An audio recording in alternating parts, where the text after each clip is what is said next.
Ok, vendredi 10 mai 2019, nous sommes à Lubumbashi, la deuxième ville de la République démocratique du Congo. Et aujourd'hui, nous allons continuer à parler du langage. En rapport avec notre intervention de la fois passée, nous voulons continuer à parler du langage. Il est 9h35. Le langage, comme nous l'avions dit la fois passée, c'est un terme qui désigne tout signe. Signe. Signe articulé ou non articulé. C'est ça le langage. Articulé, communément appelé verbe. Verbe, et si nous prenons ce mot verbe, il est question de l'expression de la pensée au moyen du langage. C'est-à-dire l'homme pense, réfléchit, et puis après, il va publier ses réflexions ou ses idées en utilisant le langage, c'est-à-dire en utilisant le système des signes articulés, c'est-à-dire qui utilise la langue, qui passe par la bouche, ou alors ça peut aussi être des signes non articulés pour pouvoir présenter, comme on le sait, ses idées, parce que les idées sont cachées dans le cœur de l'homme. C'est pourquoi, dans la Bible, dans Job 33, à partir du verset 14, nous allons lire cela. Job 33, à partir de 14. La Bible montre que le Dieu créateur du ciel et de la terre n'est pas un Dieu muet. C'est un Dieu qui sait comment parler, un Dieu qui sait comment utiliser le système des signes articulés ou non articulés. Et c'est pourquoi il est dit au verset 14. Dans Job 33, il est dit « Quand Dieu parle, il choisit tel moyen d'expression ou tel autre, mais on n'y fait pas attention. » Nous sommes là dans français courant. Et on nous dit « Quand Dieu parle, il choisit dans sa souveraineté. » Il peut choisir n'importe quel type de moyen. Il peut utiliser un moyen de son choix et puis à un moment donné changer pour pouvoir passer à un autre moyen. C'est pourquoi dans Zégon il est dit Dieu parle tantôt d'une manière, tantôt d'une autre, tantôt d'une manière, tantôt d'une autre. C'est-à-dire qu'il y a une diversification de moyens utilisés par Dieu dans la manifestation de ses pensées, dans la manifestation de ses voix, dans la transmission, dans la communication, dans la publication de ses pensées et voix, le Dieu créateur qui a sauvé par Christ, qui a fait de Christ le rédempteur de l'humanité, utilise n'importe quel moyen. Il diversifie les voies de communication. Maintenant, il est dit, au verset 15, on nous dit, il parle par un rêve, une vision nocturne, quand l'engourdissement s'abat sur les humains, quand ils sont endormis, allongés sur un lit. Pourquoi ici on parle de rêve, de vision nocturne? Eh bien, nous le savons et vous le savez, c'est simplement parce que si Dieu n'utilise pas les systèmes des signes articulés par le verbe, eh bien, il peut passer par le système des signes non articulés, c'est-à-dire des symboles. Parce que dans un songe ou rêve, on voit des choses, on voit des symboles, et puis parfois, on ne peut pas comprendre ces symboles, il faudra une certaine explication ou une certaine interprétation. Mais Dieu, dans sa souveraineté, peut utiliser n'importe quel type de langage pour pouvoir transmettre ses pensées, transmettre ses voix à l'homme. Et l'homme qui reçoit, c'est à lui de pouvoir chercher comment comprendre ce qui vient de la part de Dieu. C'est pourquoi au verset 16, il est dit, « Il leur apporte alors une révélation et il les avertit définitivement. » Il leur apporte alors une révélation et il les avertit définitivement. Donc, Dieu donne la révélation et nous verrons pourquoi il fait cela. Parce que il peut utiliser un langage articulé compréhensif, tout comme aussi il peut utiliser un langage non articulé qui n'est pas compréhensif. Et il faudra là chercher maintenant à comprendre qu'est-ce qu'il veut dire. Alors, maintenant, Dieu peut aussi passer dans sa façon de parler s'il laisse le langage articulé verbe. C'est ainsi que on peut parler aussi, on peut utiliser un mot là qui est bien connu. Dieu peut verbifier. Il peut verbifier. Et s'il verbifie, il sait ce qu'il fait et il sait pourquoi il le fait.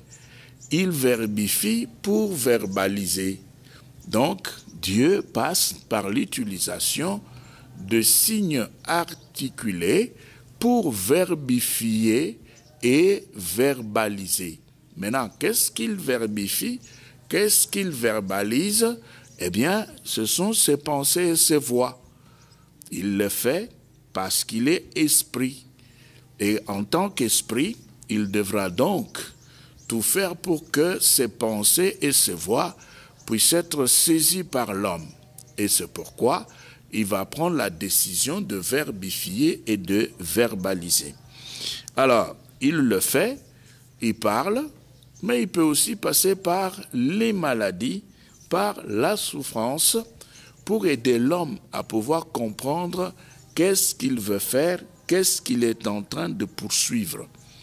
Il fait cela pour que l'homme puisse se retrouver dans Ésaïe 55 et le verset 8 et 9. Ésaïe 55, 8 et 9, c'est ça, c'est que Dieu poursuit et c'est pourquoi il prend le temps de verbifier et de verbaliser. 55, 8 et 9, il est dit, « En effet, dit le Seigneur, ce que je pense n'a rien de commun avec ce que vous pensez. Ce que je pense n'a rien de commun avec ce que vous pensez, et vos façons d'agir n'ont rien de commun avec les miennes. » Vos pensées d'agir n'ont rien de commun avec les miennes. Il y a autant de distance entre ma façon d'agir et la vôtre, entre ce que je pense et ce que vous pensez qu'entre le ciel et la terre. Voilà pourquoi il est bon de pouvoir laisser Dieu parler, qu'il utilise un langage de son choix, qu'il puisse ainsi verbifier et verbaliser pour que nous puissions recevoir ses pensées et ses voix, pour que nous puissions bien nous positionner dans ce qu'il veut, que nous puissions entrer dans sa volonté. Nous nous répétons, il peut aussi passer par les maladies, par la souffrance, quand il se rend compte du fait que l'homme à qui il s'était adressé, par un langage des signes articulés, n'a rien compris, n'a pas saisi, n'a pas bougé, n'a pas accompli, n'a pas obéi, eh bien, Dieu peut passer par les maladies pour réveiller, il peut passer aussi par la souffrance pour interpeller, afin que l'homme puisse s'arrêter et se tourner vers Dieu pour chercher à comprendre ce qui lui arrive. Et quand il va s'arrêter pour chercher à comprendre ou à saisir l'essence de sa maladie, de sa souffrance, c'est alors que son Dieu va maintenant l'aider à comprendre ses pensées et ses voix. Il le fait parce que c'est un Dieu qui parle tantôt d'une manière, tantôt d'une autre. Alors, ceci nous pousse, avant de continuer, à pouvoir présenter le quelques langages majeurs, le sort de langage majeur que l'on pourra retrouver dans la Bible. Il y a d'abord le langage des hommes rusés. Nous avions présenté cela la fois passée dans notre vidéo de la fois passée. Nous avons aussi parlé du langage des barbares. nous avions parlé du langage obscur, le langage caché, le langage ordinaire et enfin le langage spirituel. Nous reprenons. Nous avions retenu ici 6 langages majeurs dans ce qui existe comme langage dans la Bible. On va retrouver d'abord le langage des hommes rusés dans la Bible. Après le langage des hommes rusés dans la Bible, il y a le langage des barbares dans la Bible. Il y a le langage des barbares après le langage des hommes rusés. Après, au-delà, si nous pouvons avancer, après le langage des barbares, nous avons le langage obscur. Obscur. Un langage obscur, c'est un langage, c'est une manière de pouvoir exprimer ses pensées, c'est une façon de pouvoir présenter les idées cachées dans le cœur, mais dans une certaine façon, on ne se fait pas comprendre et on se retrouve dans un langage obscur. Après le langage obscur, il y a le langage caché, le langage codé, le langage des signes, le langage symbolique, c'est le langage caché. Et après le langage caché, nous avons le langage ordinaire, la lettre, le langage ordinaire et particulier, la lettre que nous avons dans la Bible et qui se présente devant nous. Au-delà de toutes ces formes de langage, nous avons alors maintenant le langage spirituel. Et si nous prenons le langage spirituel, c'est le langage qui ne peut être saisi et compris uniquement que par le pneumatikos. Le pneumatikos dans pneuma, esprit, pneumatikos, c'est-à-dire le spirituel. Langage spirituel pour les spirituels. Et comme Dieu est esprit, il ne peut utiliser qu'un langage spirituel pour s'adresser aux hommes spirituels. Dieu qui est esprit utilise un langage spirituel pour le pneumatikos. Donc, nous devons avoir aujourd'hui, dans le champ de Dieu, le didaskalos pneumatikos, c'est-à-dire de gens qui enseignent, mais qui comprennent le langage de Dieu. Parce que quand on est serviteur de Dieu, on n'a pas le droit de présenter ses propres pensées et voix, mais on doit présenter les pensées et voix de celui que l'on sert. Eh bien, comme on est au service de Dieu, c'est-à-dire on est au service de l'esprit, on devra donc comprendre le langage de celui que l'on sert afin de pouvoir mieux comprendre et découvrir sa volonté et communiquer ses pensées et voix aux auditeurs. Si on n'a pas la possibilité de comprendre le langage de celui que l'on sert, eh bien on va commettre des erreurs dans le travail que l'on va faire. Et c'est pourquoi l'apôtre Paul, dans 1 Corinthiens 2, Paul dans 1 Corinthiens 2 montre que lui-même, Paul, était passé par là. Il était devenu pneumatikos. Dans 1 Corinthiens 2, verset 6, il dit « J'enseigne pourtant une sagesse aux chrétiens spirituellement adultes, mais ce n'est pas la sagesse de ce monde, ni celle des puissances qui règnent sur ce monde et qui sont destinées à la destruction. » Ça, c'est l'apôtre Paul. Nous relisons. Il dit « J'enseigne pourtant une sagesse. » Donc, l'apôtre Paul était en train d'enseigner une sagesse. Et il est dit lui-même, une sagesse aux chrétiens spirituellement adultes.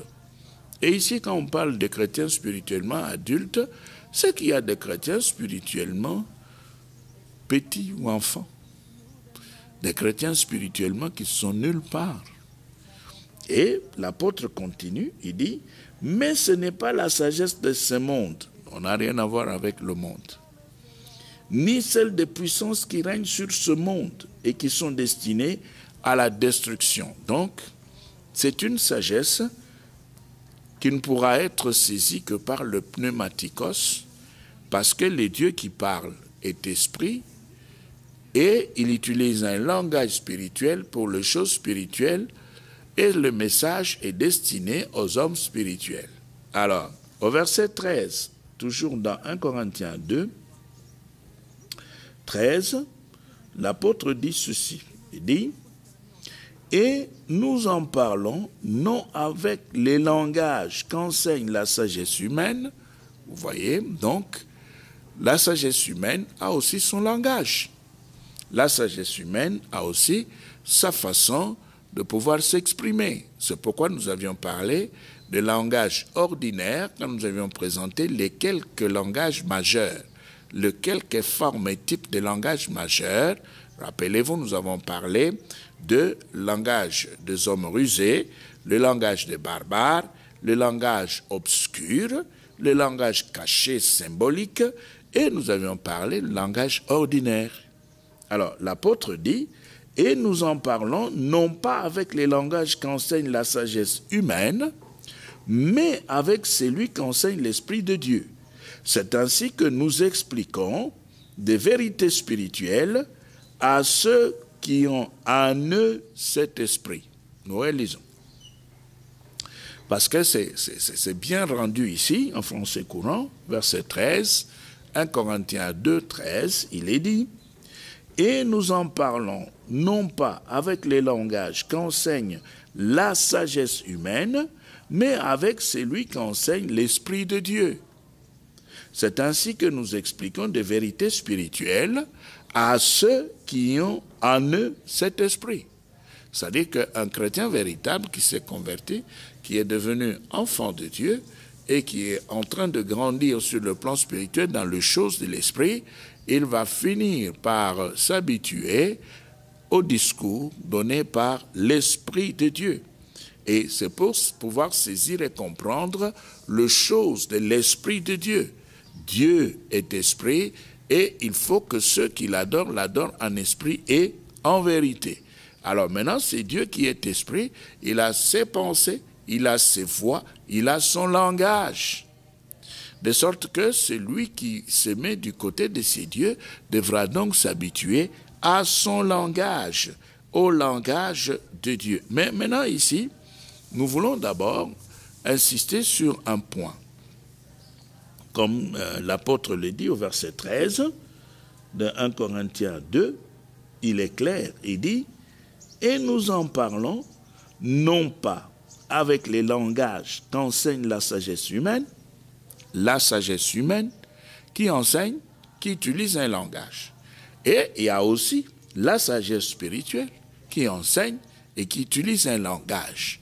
Et ici, quand nous parlons du langage spirituel, nous ne voulons pas parler de la traduction de mots. Nous ne voulons pas non plus parler de l'interprétation de mots. Parce que celui qui traduit, qu'est-ce qu'il fait?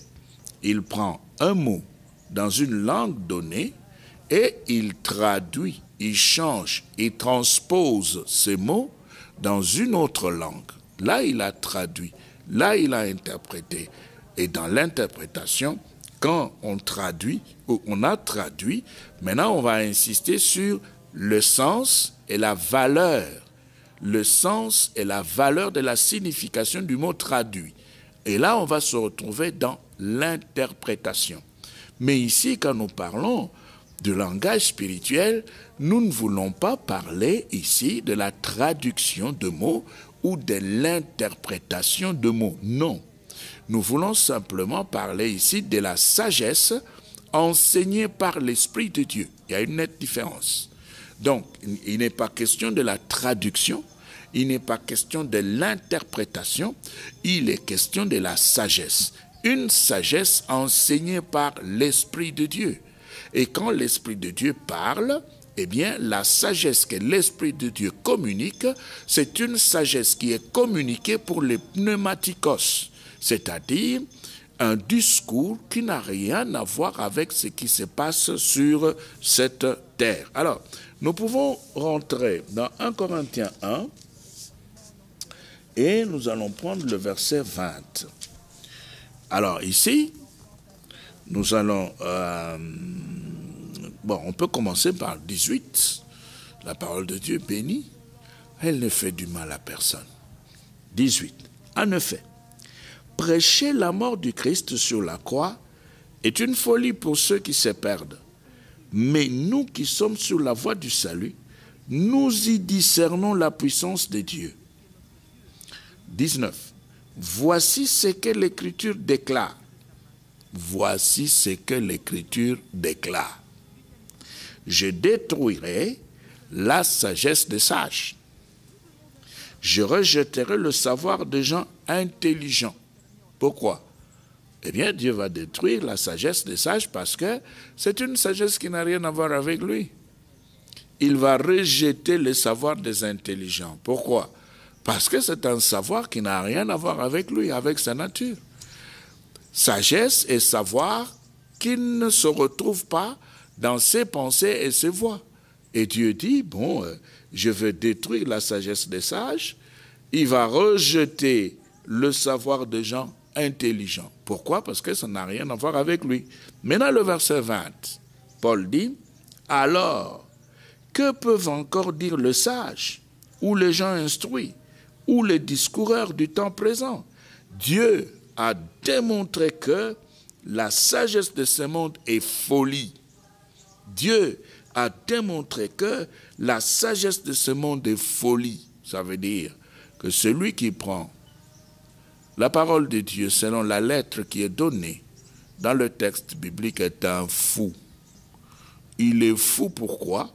Il est fou parce que Dieu lui-même a démontré que la sagesse de ce monde est folie. Alors, si nous allons dans Osterwald, nous prenons 1 Corinthiens 2, 1 Corinthiens 1, et nous voulons lire le verset 20. Dans Osterwald, pour que nous puissions nous rassurer et vous rassurer.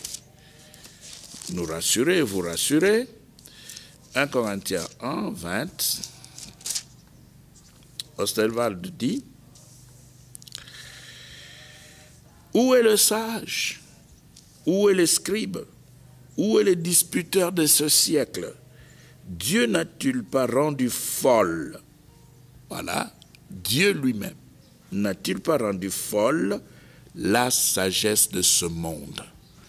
Donc si un enseignant, un chrétien, n'est pas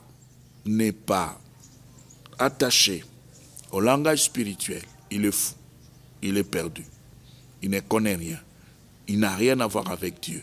Dieu ne le connaît pas et il ne pourra pas s'approcher de lui. Pourquoi? Parce qu'il est en train de s'attacher à une sagesse transformée en folie par Dieu. Et si Dieu transforme cela en folie, pourquoi l'homme sur la terre prendrait-il le temps de pouvoir s'y accrocher? Dans 1 Corinthiens 2, 14, nous sommes toujours dans Osterwald, il est dit, « Or l'homme animal ne comprend point les choses de l'Esprit de Dieu, car elles lui semblent folie, et il ne le peut connaître parce que c'est spirituellement qu'on en juge. » 15. Mais l'homme spirituel, donc le pneumatikos, lui, qu'est-ce qu'il fait? Il juge de toutes choses et n'est lui-même jugé par personne. 16. Paul dit, « Car qui a connu la pensée du Seigneur pour l'instruire? Mais nous avons la pensée de Christ. » C'est-à-dire, l'apôtre veut dire qu'au moins lui, il s'était bien positionné dans les pensées et voies de Dieu. Et que les autres ne voulaient pas se positionner dans les pensées et voies de Dieu. Alors là, maintenant, il y a un sérieux problème. Alors, nous allons dans Éphésiens. Si nous allons dans Éphésiens, nous allons prendre le premier chapitre d'Éphésiens et nous lisons le verset 4. Selon qu'il nous a élus en lui, avant la fondation du monde, afin que nous soyons saints, pneumatikos, et irrépréhensibles devant lui par la charité. Alors, nous reprenons Maintenant, en reprenant, nous allons au verset 3. Béni soit Dieu, le Père de notre Seigneur Jésus-Christ, qui nous a bénis de toutes sortes de bénédictions spirituelles, dans les lieux célestes par Christ, selon qu'il nous a élus en lui, avant la fondation du monde, afin que nous soyons saints et irrépréhensibles devant lui par la charité. Eh bien, ici, c'est ce que nous connaissons, mais il est dit ici que le salut ou la bénédiction passe par le choix du Père, l'élection. Le Père a choisi, et comme le Père a choisi, c'est terminé. Maintenant, qu'est-ce qu'on fait? Eh bien, on attend la mort du Fils pour le salut. Et le Fils est passé par la mort. Et après la mort du Fils, eh bien, on a le sceau de l'Esprit. Le sceau de l'Esprit. Et quand on reçoit le sceau de l'Esprit, eh bien, on change de langage. On entre dans le groupe de spirituels. Parce qu'on a reçu le sceau de l'Esprit, on a été sauvé. On ne peut plus continuer à réfléchir et à parler comme de mondains, de charnels, de naturels, de hommes et de femmes qui ne connaissent pas Dieu. Nous rentrons, nous voulons lire Ephésiens 1 dans courant. Il est dit, Ephésiens 1 dans courant, il est dit au verset 4, écoutez ce qui est dit. Nous pouvons commencer toujours par le verset 3. Louons Dieu, le Père de notre Seigneur Jésus-Christ. Il nous a bénis dans notre union avec le Christ, en nous accordant toute bénédiction spirituelle dans le monde céleste. 4. Avant la création du monde, Dieu nous avait déjà choisis. Voilà l'élection. Dieu nous avait déjà choisis pour être siens par le Christ, afin que nous soyons saints et sans défaut à ses yeux dans son amour. Voilà. Mais maintenant, si on a connu le vrai salut, on a reçu l'Esprit de Dieu, on est passé de la mort à la vie, des ténèbres à la lumière, c'est-à-dire on a laissé tomber les pensées et voies des hommes. On est allé du côté de Dieu, c'est-à-dire on est entré dans les pensées et voies de Dieu. Eh bien, qu'est-ce qui va se passer maintenant? On va changer de langage. On va prendre le langage spirituel. Et ici, nous nous répétons une fois de plus, quand nous parlons de langage spirituel, nous ne voulons pas parler de la traduction de mots et de l'interprétation.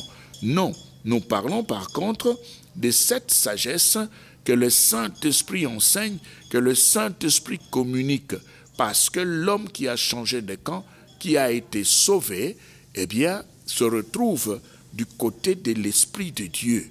Et là, pour comprendre Dieu, c'est Dieu qui parle tantôt d'une manière, tantôt d'une autre, il faudra laisser son esprit nous enseigner. Il faudra permettre à l'Esprit de Dieu de nous éclairer, de nous conduire, de nous communiquer les pensées et voies de Dieu pour que nous puissions le pratiquer. Proverbe 15, le verset 24. Dans Proverbe 15, 24, la pensée de Dieu est aussi exprimée autrement. Et il est souhaitable que la personne qui se met du côté de Dieu puisse tout faire pour pouvoir rester dans les pensées de Dieu et ses voies. Sinon, il va se perdre. Il ne pourra pas se retrouver. Alors, qu'est-ce qui est dit dans Proverbe? Nous allons nous retrouver tout de suite. Voilà, 15, verset 24. Il est dit, dans Français courant, l'homme sensé suit la route qui monte vers la vie. Il évite celle qui descend vers la mort. L'homme sensé, c'est ce qu'il fait. Il choisit. Il avait été choisi par Dieu, et comme il a le libre arbitre, c'est à lui aussi de choisir. Et lui aussi va choisir le chemin de la vie, et le chemin de la vie se trouve au-dessus du chemin de la mort. Le chemin de la vie se trouve dans les pensées et voies de Dieu. Le chemin de la vie se trouve du côté de Dieu, pas du côté de l'homme sur la terre. Et c'est pourquoi l'Esprit de Dieu vient enseigner la sagesse de Dieu. La sagesse de Dieu. L'Esprit de Dieu vient montrer à l'homme les pensées et voies de Dieu pour sa bénédiction. Maintenant, celui qui obéit va se retrouver dans son vrai bonheur. Que Dieu... Contemplant ta gloire et ta beauté, élevons nos voix.